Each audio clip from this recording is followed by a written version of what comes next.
हम लोग गीत बिरहा गायिका रवीना रविरंजन कैमूर बिहार केशवपुर से। यह बिरहा परिवार बिरहा समाज ऐतिहासिक मंच के ओर से आप लोगन के हाथ जोड़ के गोर छू के पलगी प्रणाम करत बानी, आशीर्वाद देव सबे। होमा बोला हो काहे खातिर। और बगल के मंच पे बिरहा के बहुत ही अच्छे कलाकार, क्यूट और हैंडसम, नटखट, सुंदर, ब्यूटीफुल, दिग्गंगा के विजेता भी हैं। हालांकि ये मंच आपका पिछले कई वर्षों से रहा है। आप सुधीर लाल यादव जी, आपकी ओर से हमारी ओर से आपकी पूरी पार्टी को और आपको भी हार्दिक बंधन अभिनंदन पहुंचे, स्वागत सलाम पहुंचे। हमारे मीडिया पर भारी हमारे बड़े भैया गार्जियन लोग आए हैं, यूट्यूबर साथी भी आए हैं। यहाँ लोगन के भी कोट कोट सा बंधन काहे की तो हम लोगन के, हम गवैयन के ऊपर, कलाकार के ऊपर बहुत बड़ा एहसान बा। पत्तू अखाड़े से हमारे कलम के जादूगर कवि कुलभूषण, महान विद्वान कवि परिषद्धन गुरु जी, आज जिनका देहांत हो गया, परम पिता परमेश्वर से बार बार प्रार्थना है कि आशीर्वाद दे और वो आत्मा के उचित स्थान दे।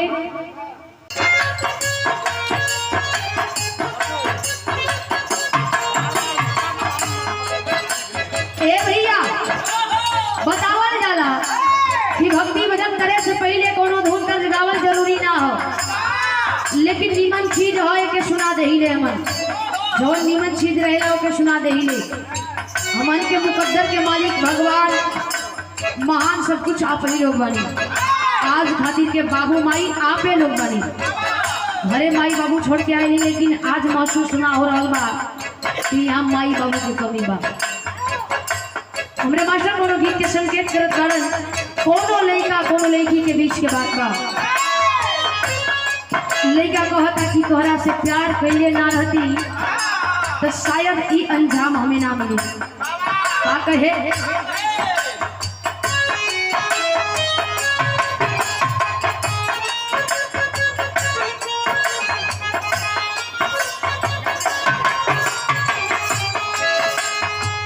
लड़का कहता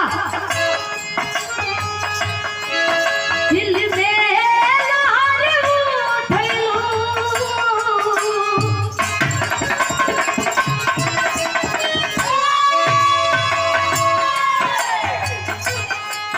दिल में लहर उठैलो, जिंदगी दार बनैलो,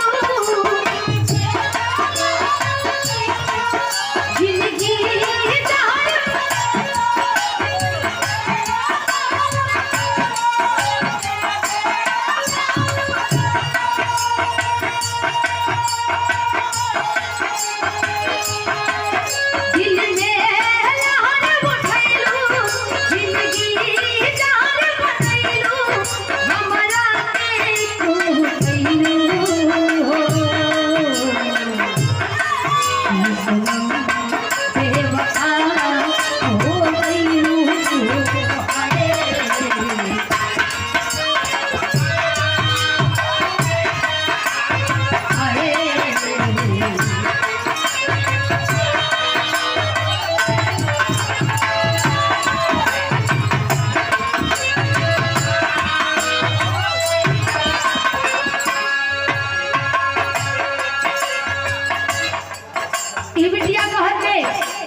यही भाव में वो माई के याद करते। माई जगदम्बा, माई ताराचंडी, माई मुंडेश्वरी, दुर्गा भवानी, काली कलकत्ते वाली, वो जननी के पूजे के सिखावल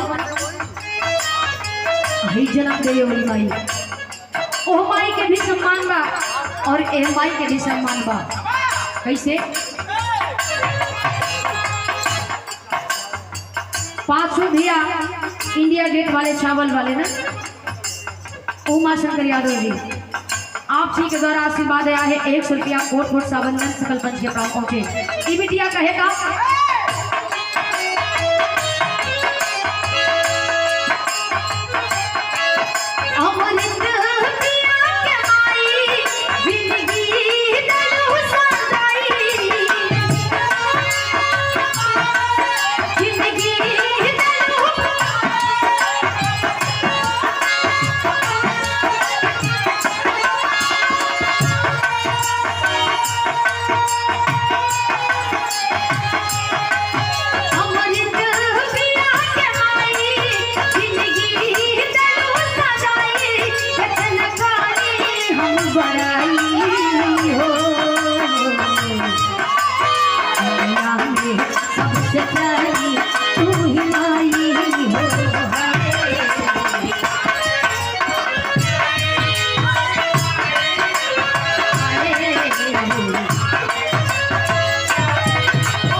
जाना तारो इन लाखों लोगों के हुजूम गुजर रहेला अपन आंचल के छैया में छुपा के स्तन पान करावेलू तोहार इतनी महान ममता बा कि कौनो भगवान से तू कम नहीं खो कहे का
लाख सितम तोहरे ऊपर रहेला लेकिन अपने लाल की अपने बेटवा अपने बिटिया की ऊपर एगो सिकन तक ना आवे देलू। वंदना 1 मिनट होके चाहे 1 घंटा चाहे हजारों लाइन एक नाव हो वंदना बस स्नेह का तार एक सेकंड खाती जुटेगा मालिक छी आखिरी बंद में खानदान का कैसे बगा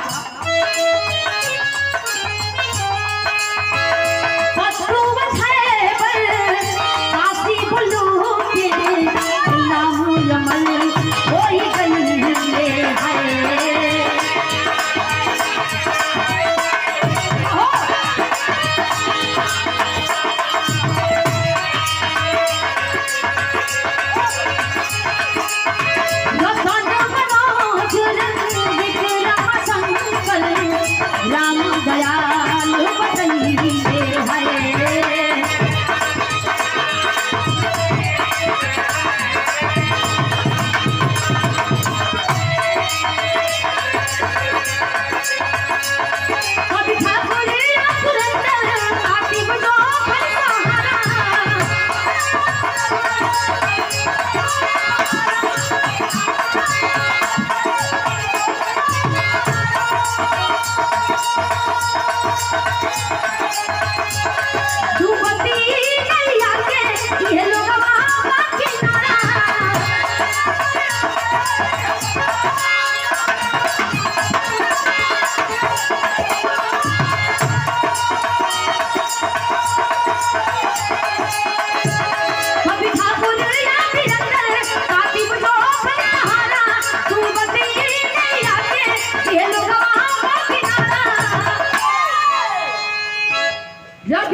दुनिया में हो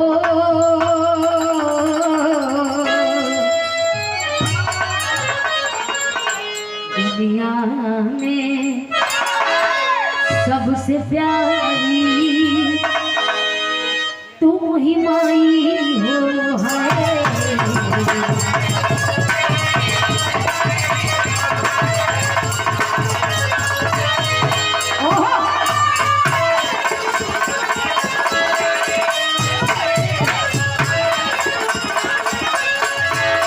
तू